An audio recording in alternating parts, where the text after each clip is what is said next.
झारखंड को performance grading index में नीचे पायदान पर चले जाने के बाद राज्य के हालात पर अब चर्चा होने लगी है। एक साल के अंदर आई इस गिरावट के कारणों को लेकर राज्य के विशेषज्ञ अध्ययन करने में जरूर लगे हैं, लेकिन मुद्दा तो राजनीतिक भी होता जा रहा है। अब विपक्षी पार्टी बीजेपी ने तो राज्य की हेमंत सरकार पर निशाना साधा है।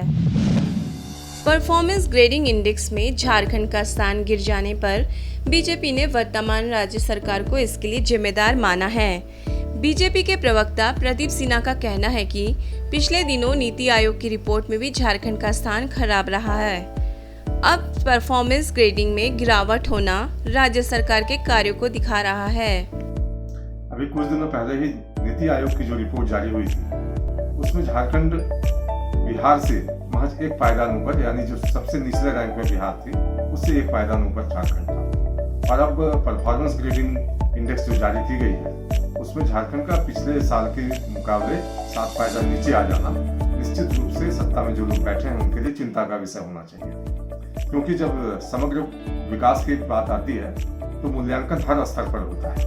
समाज के हर पहलू को उसमें छूने की कोशिश की जाती है कि कौन कौन से क्षेत्र में सरकार बढ़िया कर रही है और किन क्षेत्रों पर उसको फोकस करने की आवश्यकता है। लेकिन ऐसा लगता है कि सरकार के हुक्मरानों का ध्यान इस ओर नहीं है।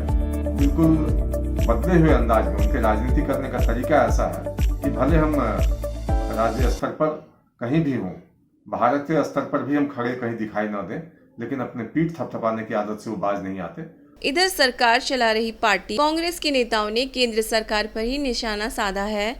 पार्टी के प्रवक्ता डॉक्टर राजेश गुप्ता ने कहा है कि भारत सरकार का ग्रेडिंग उनके अनुसार ही चलती है। भाजपा पर उन्होंने निशाना साधा और कहा है कि जिस राज्य में उनकी सरकार नहीं होती, वहां वे इसी तरह से राज्य को बदनाम करती है।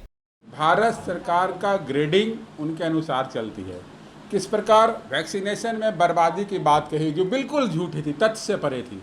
4.63% यहाँ पे वेस्टेज हुआ था वैक्सीनेशन, और उन्होंने कहाँ 73% दिखा रहे थे। तो भाजपा का ये चरित्र रहा है कि जहाँ उनकी सरकार नहीं रहती है, वहाँ के लोगों को दिग्भ्रमित करने के लिए तरह तरह के हथकंडे अपनाते हैं। उस हथकंडे को इस राज्य की जनता ने समझ ली है, और पिछले चुनाव में, उसके बाद बाई इलेक्शन में, फिर बाई इलेक्शन में उनको मुँह के खानी पड़ी।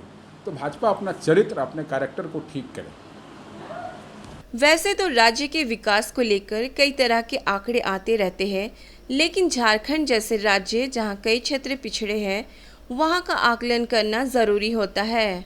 अब जब झारखंड के लिए परफॉर्मेंस ग्रेडिंग इंडेक्स में रिपोर्ट आई है और उससे साफ है कि कई क्षेत्रों में आम लोगों के हित में कार्य नहीं किया जा सका है, ऐसे में एक बार फिर विचार करना होगा कि झारखंड का विकास किस तरीके से हो। ब्यूरो रिपोर्ट, सबरंग समाचार।